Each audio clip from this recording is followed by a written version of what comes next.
Earth was on fire. The skies, once filled with satellites and the peaceful hum of everyday life, were now blackened with smoke and shattered by the cacophony of war. The remnants of Earth's defensive fleet engaged in a desperate dance against a horde of alien warships, their sleek, angular shapes darting across the atmosphere like vultures circling a dying beast. The invaders showed no mercy. Entire cities lay in ruins. Iconic skylines crumbled beneath the might of plasma bombardments.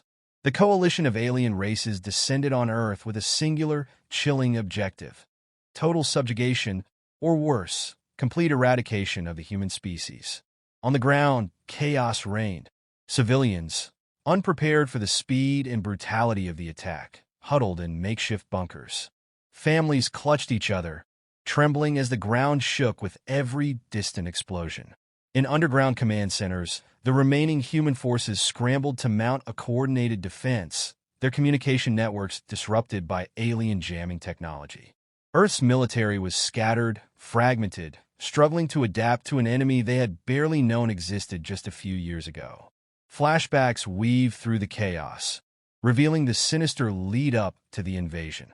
Humanity had achieved its first contact with the Galactic Council only a decade earlier, and the encounter had been filled with hope. The Council, a seemingly benevolent assembly of advanced civilizations, had offered Earth the promise of peace and technological exchange.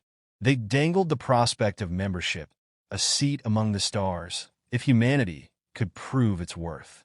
Driven by a shared dream of interstellar unity, Earth's nations put aside their differences, accelerating technological advancements and deep space exploration. But the Council's kindness masked a darker intent. In secret, the Council viewed humanity as a rapidly growing threat, a species that had leapfrogged centuries of technological development in mere decades.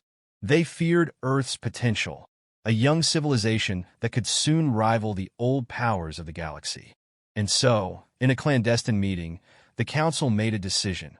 Earth needed to be subdued before it became too powerful to control.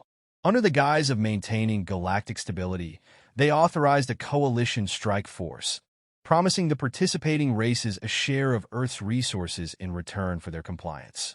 The invasion was swift and brutal. Alien ships appeared in Earth's orbit without warning, bypassing early detection systems. The first strikes targeted communications satellites, military installations, and nuclear silos. The invaders moved with precision, crippling Earth's ability to respond effectively. It was a perfect ambush, orchestrated by a council that had studied humanity's strengths and weaknesses. Or so they thought. Despite being caught off guard and heavily outgunned, Earth's resistance was fierce. Scenes of the battle showcase humanity's adaptability. Fighter jets, retrofitted with makeshift energy shields, streak across the sky, engaging alien interceptors head-on. Civilians with engineering backgrounds hack into the wreckage of downed alien drones, repurposing their weapons. A group of soldiers, trapped behind enemy lines, commandeers a captured alien tank, using it to punch a hole through the invaders' ground forces. There's a moment when the alien commanders, secure in their superiority, realize they've miscalculated. Earth is not just another backwater planet ripe for the taking. Humanity fights with a ferocity and ingenuity that the Council's coalition had not anticipated. The invaders watch in disbelief as human tactics shift mid-battle, exploiting their weaknesses with surgical precision. In one engagement, a squadron of Earth's last remaining fighter jets lures a massive alien warship into a trap. They dart and weave like insects, baiting the ship into a narrow canyon, where pre-planted explosives rip through its engines, sending it crashing into the mountainside. Just when it seems the coalition forces have regained the upper hand, Earth's last battle group, a ragtag fleet of retrofitted warships, emerges from the shadows. They strike with the fury of the damned, targeting the alien flagship, the nerve center of the invasion. The battle is short but devastating. In a final, desperate maneuver, a human destroyer, its hull scarred and leaking atmosphere, rams into the flagship, detonating its fusion core. The explosion lights up the sky like a second sun, shattering the coalition's morale. The alien forces, leaderless and in disarray, begin a hasty retreat. As the smoke clears, the realization sets in. Earth has survived. Bloodied, battered, but unbroken. The Coalition's plan has failed. Their forces repelled by a species they thought they could crush easily. In the silence that follows, humanity stares up at the stars with a newfound clarity. They have seen the true face of the Galactic Council, not as a beacon of hope, but as a shadowy puppet master pulling the strings of the galaxy. Earth's leaders gather, their faces hardened by loss and betrayal. The message is clear. This was not just an invasion. It was a betrayal of the highest order, and humanity would never forget it. This is the beginning of Earth's awakening, the moment when they decide to strike back. The fires of the invasion still smoldered across Earth, but the spirit of its people was far from extinguished. The alien coalition had retreated, leaving behind a wounded planet, but not a defeated one. In secret bunkers deep underground, the leaders of humanity gathered. Military commanders, scientists, political figures, faces haggard and bruised by the ordeal, sat around dimly lit tables, holographic displays casting a pale blue glow across their hardened expressions. There was a shared understanding that something fundamental had shifted. This was no longer just about survival. It was about payback. The air was heavy with tension and whispered anger. The betrayal by the Galactic Council had cut deep. Humanity had been promised inclusion, respect, a seat among the stars. Instead, they were met with deceit and a brutal attempt at subjugation. Now, Earth's leaders had only one question before them: how to make the Council regret their decision. The answer came swiftly: Operation Phoenix. The name was chosen deliberately, a symbol of rebirth, a declaration that humanity would rise from the ashes of this attack stronger and fiercer than before. The plan was bold, almost reckless, but that was its strength. The Galactic Council believed Earth was still licking its wounds, too crippled to strike back. They had no idea what was coming. During the invasion, Earth's scientists and engineers had worked tirelessly, often in the shadows, on projects deemed too radical or risky for peacetime. Now, these experimental technologies were brought to light. In a secret research facility beneath the Rocky Mountains, a group of scientists unveiled the fruits of their labor. Sleek new stealth ships capable of evading even the most advanced alien sensors, cloaking devices powered by quantum distortion fields, and enhanced plasma cannons that could punch through the Council's energy shields like a knife through paper. Factory floors that once produced cars and consumer electronics were now repurposed for war.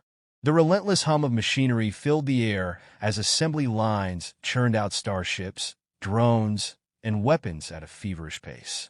Engineers salvaged alien wreckage, reverse engineering everything from propulsion systems to advanced targeting algorithms. Old battleships, once thought obsolete, were brought back to life, retrofitted with cutting-edge technology. Humanity was transforming its desperation into determination, its rage into innovation. A tense meeting took place in an underground war room, where Earth's top military strategists gathered to finalize their plans. General Collins, a grizzled veteran of the invasion, spoke bluntly. A direct assault on the Council's core systems is a death sentence. We don't have the numbers, but we don't need them. We have the element of surprise. The room fell silent as the holographic display shifted, showing a detailed map of the galaxy, with key Council installations marked in red. The plan was laid out in stark terms. They would not engage the Council in open warfare. That was a battle humanity couldn't win. Instead, they would strike from the shadows, employing hit-and-run tactics, ambushes, and psychological warfare. Earth's fleet, still battered but rapidly rebuilding, would become a phantom force, slipping in and out of enemy territory without warning. The Council's bureaucratic mindset had left them blind to this kind of warfare. They expected order, predictable strategies, and formal declarations. What they would get instead was chaos. The strategy hinged on exploiting the Council's weaknesses. Their over-reliance on centralized command structures, their inflexible response protocols, and their arrogant underestimation of human capabilities. The goal was not just to damage their infrastructure, but to shatter their confidence, to make them fear every shadow, every distant star that might hide a human warship. The attacks would be precise, devastating, and above all, unexpected. As the final preparations were made, the first wave of human ships gathered in low orbit, hidden from view by newly developed cloaking devices. The crews, a mix of seasoned veterans and fresh recruits, stood ready, eyes burning with the resolve of those who had watched their homes burn but lived to fight another day.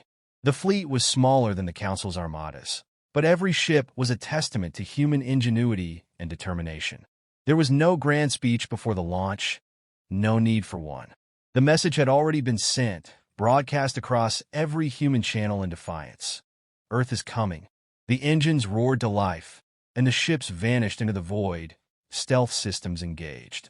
They left behind a planet still scarred by battle, but now united by a singular purpose. Operation Phoenix had begun. Operation Phoenix ignited with surgical precision, a spark that lit the flame of humanity's retaliation. The Galactic Council had expected a broken species, licking its wounds and retreating to the safety of its ravaged homeworld.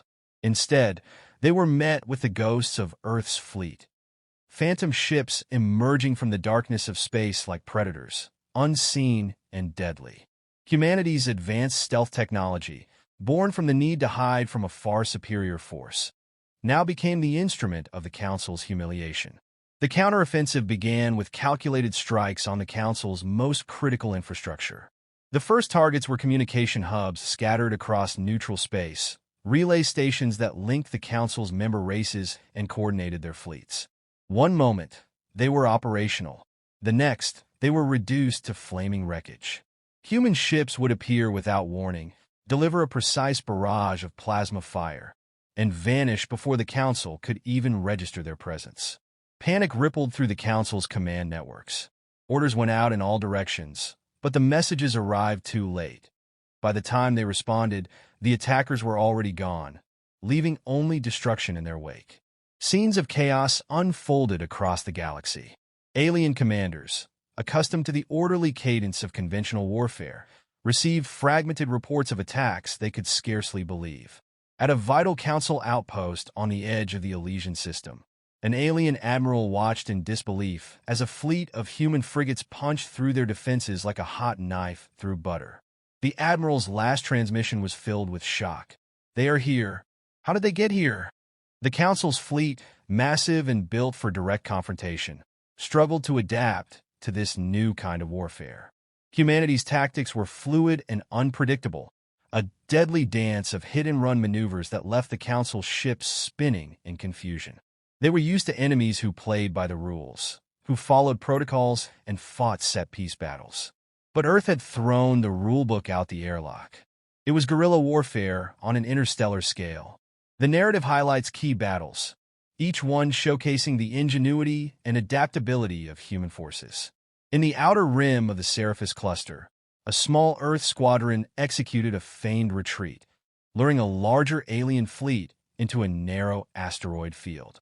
The alien commanders, eager for an easy victory, took the bait. As they charged into the field, mines and automated drones activated, tearing through the alien ships with deadly precision. Explosions lit up the asteroid belt like a string of fireworks, leaving twisted wreckage in the aftermath. In another daring raid, a team of human special forces infiltrated a heavily guarded Council shipyard deep within their territory.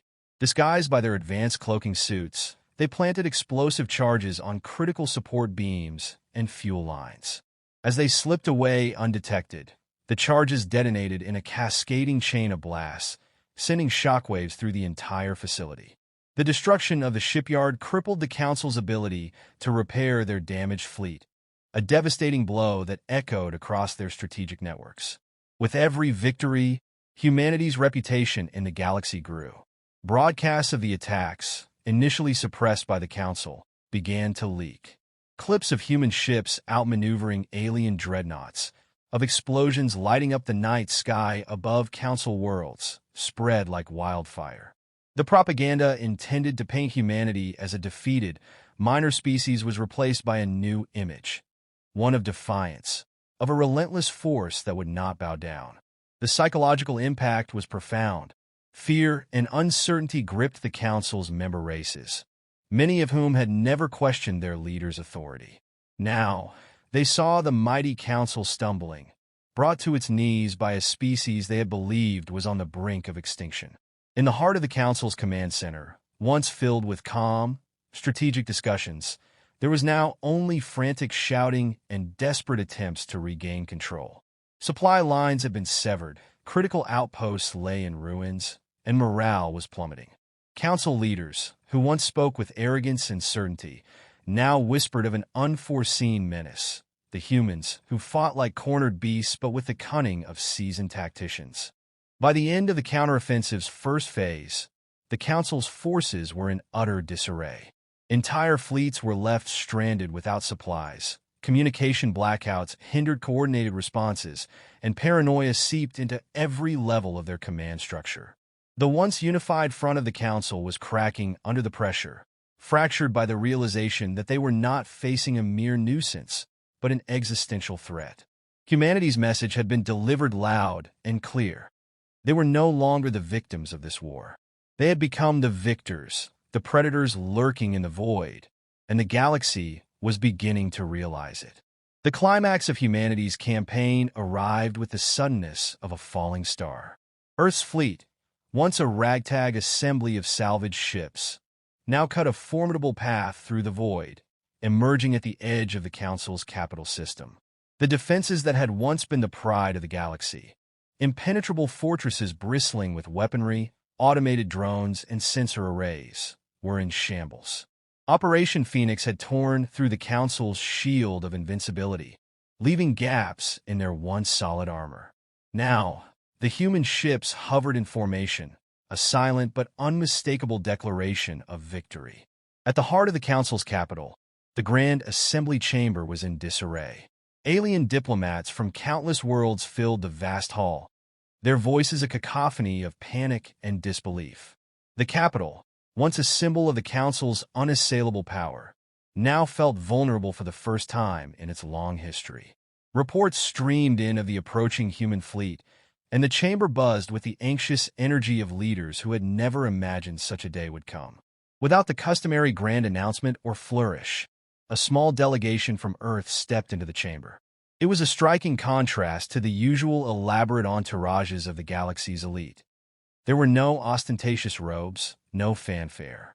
Just 3 human representatives, dressed in simple, unadorned uniforms. This act of humility, or perhaps bold defiance, sent a powerful message. Humanity did not come to impress with pomp or ceremony.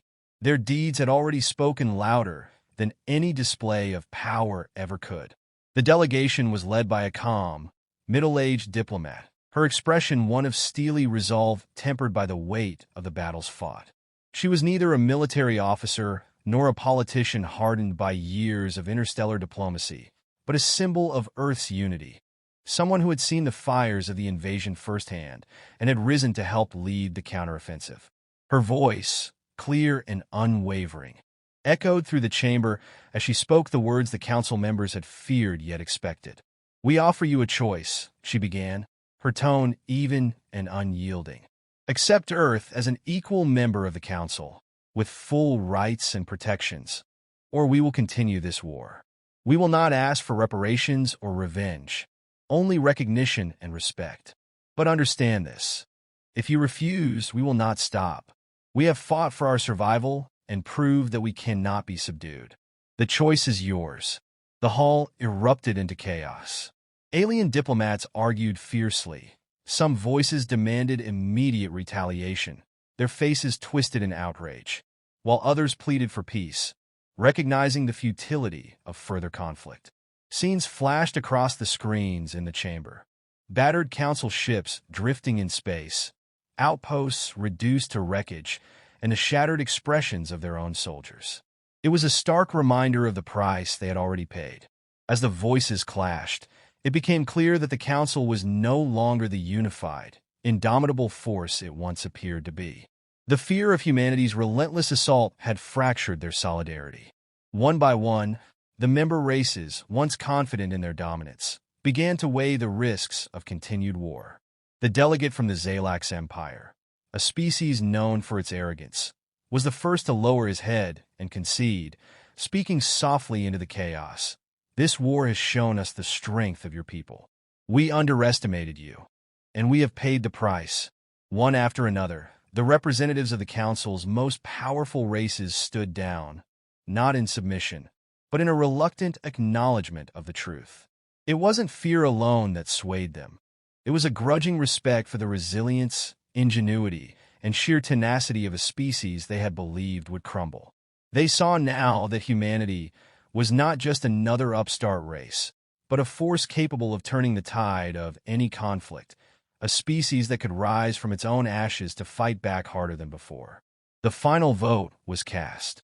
The Council, for the first time in centuries, faced an ultimatum it could not ignore. The decision was unanimous. Earth would be accepted as a full member of the Galactic Council, with all the rights and privileges it entailed. The chamber, once filled with voices of dissent and arrogance, fell into a heavy silence as the decision was announced. The human delegation, showing neither triumph nor gloating, simply nodded in acknowledgement. The lead representative's final words lingered in the air. We did not come here to conquer. We came to ensure that this galaxy would no longer see us as prey. The news spread like wildfire across the galaxy. Broadcasts of the Council's vote reached every corner of the known universe, marking a turning point in interstellar politics. For the first time, a new member had not begged or negotiated for its place at the table. It had fought its way there, demanding respect through action, not words. As Earth's fleet turned away from the Council's capital, disappearing once again into the vastness of space, the message was clear. Humanity had proven that it was not to be underestimated. It was a species that had been pushed to the brink, and in that crucible, it had emerged not just as a survivor, but as a contender. The galaxy would never look at Earth the same way again.